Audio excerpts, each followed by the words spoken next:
We've been working through the book As a Man Thinketh, looking at thought and its impact on character. I thought that it would be a good idea we spend time anchoring the whole view on thought and what the way we think and the way our mindsets determine what becomes of us. So today I thought we would do a deep dive into scripture, looking into something that happened in the lives of the children of Israel as they made their way back. So today I'm going to read from Numbers chapter 13, and I'm reading one of my favorite Bibles, the Amplified Version. So Numbers 13, I'm going to read chapter 1 to 3, and then continue from chapter 25 to 33. Then the Lord spoke to Moses, saying, "Send men to spy out the land of Canaan, which I'm going to give to the sons of Israel. From each of their fathers' tribes, you shall send a man, everyone a leader among them." So Moses sent spies from the wilderness of Paran at the command of the Lord, all of them men who were heads of the Israelites. I'm then going to continue from verse 25.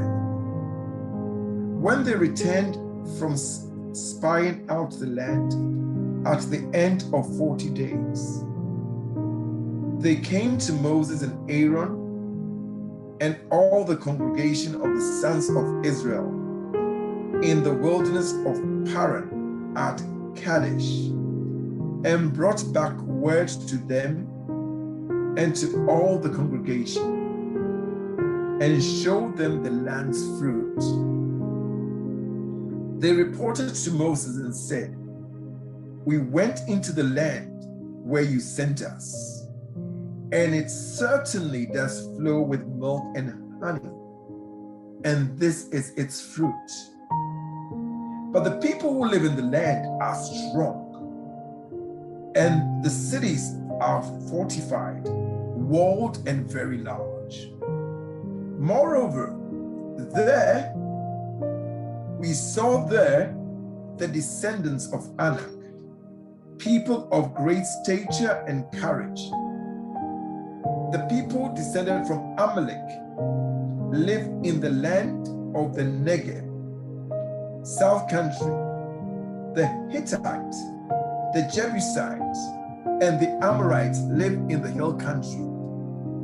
And the Canaanites live by the Dead Sea and along the side of the Jordan."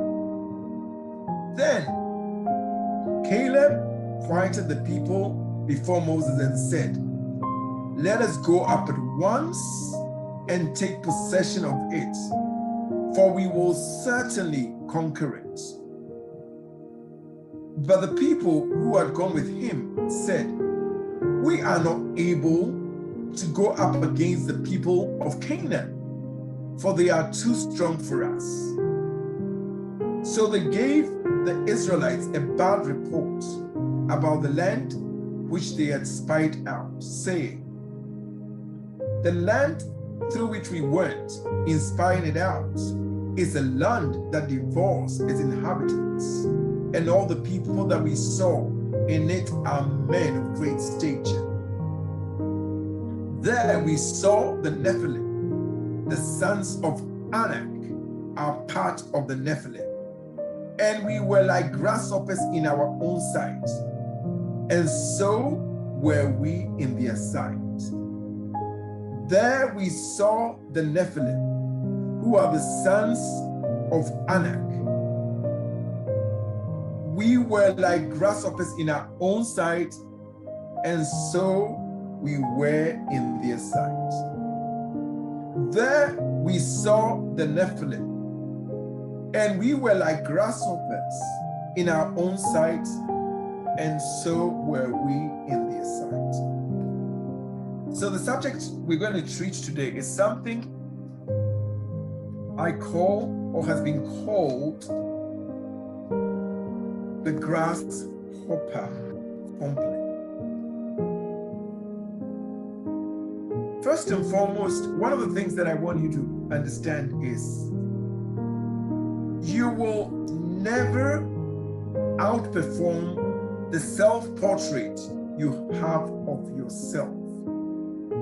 You will never live beyond the self-image in your head. You will never outperform how you see yourself. What does this mean?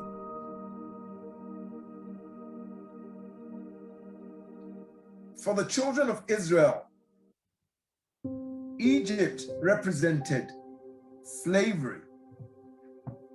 It represented the failure zone. Hebrews, the children of Israel, were headed to Canaan, which was the land of their promised blessings. Canaan was their zone of success. And by the way, let me just make a clarification here. There is a misconception that Canaan is a type of heaven. No, Canaan is not a type of heaven. Why do I say this? Because heaven has no giants. Canaan had giants, but in heaven we will not find giants. Canaan is representative of your dream. It's representative of your goals, your places of achievement. Canaan represents achievement zone and accomplishment territory for the children of God. Canaan essentially is your success territory. The hearts of the children of Israel were turned from stepping into the promised land. And this was because of their thinking. The Israelites had been physically delivered, but they still were in bondage.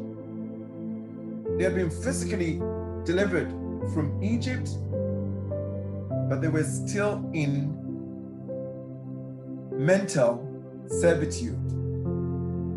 We, as children of God, are spiritually set free. But being set free spiritually does not mean that we are automatically set free in our minds. That is why we need daily renewal. The children of Israel in this story in Numbers chapter 13 were on the verge of the promised land. They had traveled through the wilderness and they had come to a place called Kadesh Barnea, a place which from time to time you would find in scripture in Genesis and in Exodus. They had come to Kadesh Barnea, a place which was just 24 miles south of the border of Canaan. They were almost in the promised land. They were just on the tipping point, on the brink of making entry into the promised land. But they turned away from entering their inheritance because of their thinking. They turned away from entering the land of blessing, the land of promise, the land of abundance, because they had a grasshopper complex. They say, we saw ourselves as grasshoppers in the sight of the giants. So we are not able. We are not able. This land is inherited by giants. And in the sight of these giants, we just look like grasshoppers. Let's ask the question. What did they mean when they said they saw themselves as grasshoppers? Essentially, what they were saying is, you know what? This land is occupied by giants. And we just look teeny. We need puny.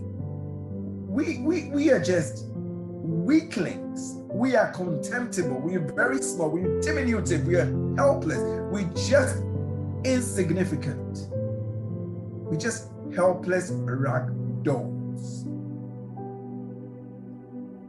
My question is, this was the testimony of the children of Israel on the brink of entering the land God had promised them. My question to you is grasshopper thinking your personal confession?